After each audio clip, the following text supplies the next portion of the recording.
In the world of technology, things are always moving forward. Take, for example, the Internet. Whereas a couple decades ago, a very minor player. But now the Internet is so widespread that it's even getting now to the point where it's being considered now as another utility, like electricity, water, gas, and so forth.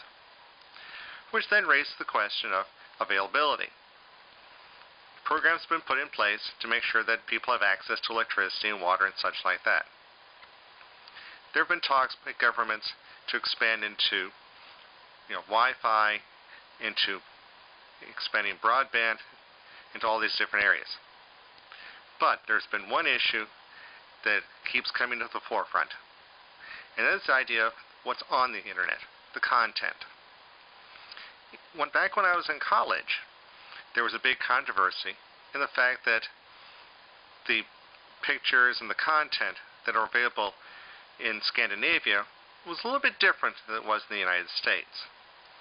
And so in general, it was accepted that certain R-rated pictures would be unavailable in the United States, for that matter, in the Internet in general. Well, certainly that has changed. For those people who believe that Internet is simply a gateway for porn. Alright, it's all well and good. But what about children?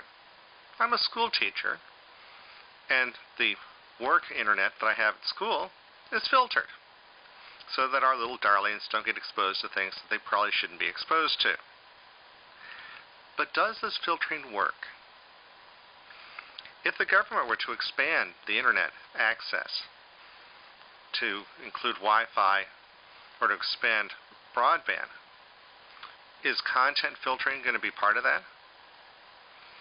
If so, then they need to look real hard into whether it actually works. It's been my experience that most content filtering doesn't work. There are several ways it fails. One, it may not block out things that need to be blocked. For example, at school, our filter blocks out things with regards to gambling. Poker, blackjack, such like that. Well, it's supposed to. It doesn't always.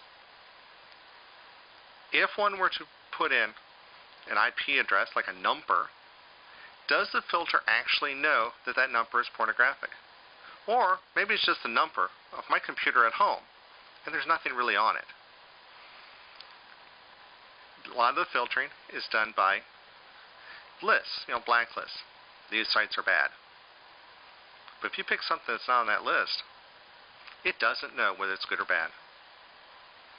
Or the flip side. Instead of having false negatives, what about false positives? I've actually had cases where CNN.com was blocked. Why? Because of a keyword.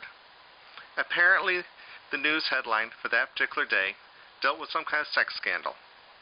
Some politician boinking the wrong person.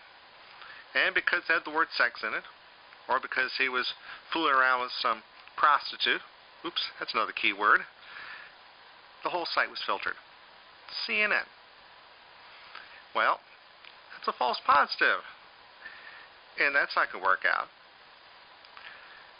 Does the filtering actually work? Therein lies the question. And if they're going to expand the Internet, then they're going to have to deal with that. Oh, and by the way, when you do set up your filters, based upon whose standard? I, as an adult, can choose to go to whatever site I wish to. My children, they're not adults, and I'd like to have some control over it. But it's because I'm their parent, not because the government dictates this. So as technology moves on, it becomes more and more ubiquitous. It's just another thing that our government has to think about. Another operation that's going to require more thought than maybe the politicians are willing to put into it.